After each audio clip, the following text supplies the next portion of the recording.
2 Samuel chapter 7, King James Version. And it came to pass, when the king sat in his house, and the Lord had given him rest round about from all his enemies, that the king said unto Nathan the prophet, See now, I dwell in a house of cedar, but the ark of the Lord dwelleth within curtains. And Nathan said to the king, Go, do all that is in thine heart, for the Lord is with thee. And it came to pass that night that the word of the Lord came unto Nathan, saying, Go and tell my servant David, Thus saith the Lord, Shalt thou build me an house for me to dwell in? Whereas I have not dwelt in any house since the time that I was brought up the children of Israel out of Egypt, even to this day, but have walked in a tent and in a tabernacle.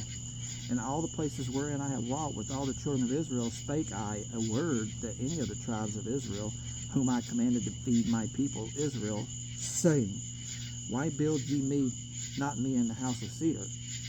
Now therefore, so shalt thou say unto my servant David, Thus saith the Lord of hosts, I took thee from the sheepcote, from following the sheep, to be ruler over my people, over Israel. And I was with thee whithersoever thou wentest, and have cut off all thine enemies out of thy sight, and have made thee a great name, like unto the name of great men that are in the earth. Moreover, I will appoint a place for my people Israel, and will plant them, that they may dwell in a place of their own, and move no more. Neither shall the children of wickedness afflict them any more, as before time.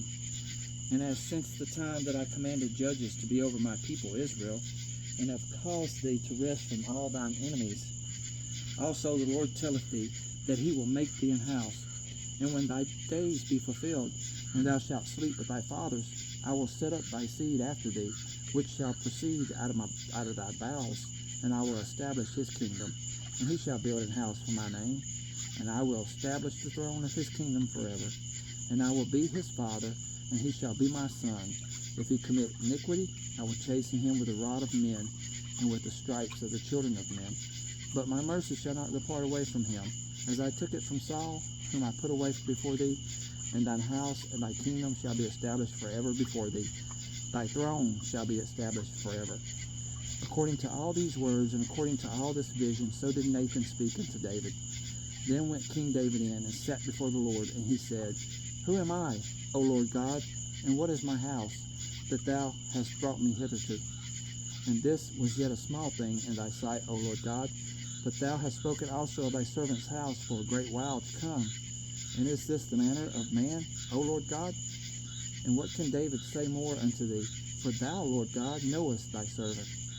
For thy word's sake, and according to thine own heart, hast thou done all these great things, to make thy servant know them. Wherefore thou art great, O Lord God, for there is none like thee, neither is there any God beside thee, according to all that we have heard with our ears. And what one nation in the earth is like thy people, even like Israel, whom God went to redeem for a people to himself, and to make him a name, and to do for you great things and terrible, for thy land before thy people, which thou redeemest to thee from Egypt, from thy nations of thy gods. For thou hast confirmed to thyself thy people Israel, to be a people unto thee forever, and thou, O Lord, art become their God. And now, O Lord God, the word that thou hast spoken concerning thy servant and concerning his house, establish it forever, and do as thou hast said, and let thy name be magnified forever, saying, The Lord of hosts is the God over Israel, and let the house of thy servant David be established before thee.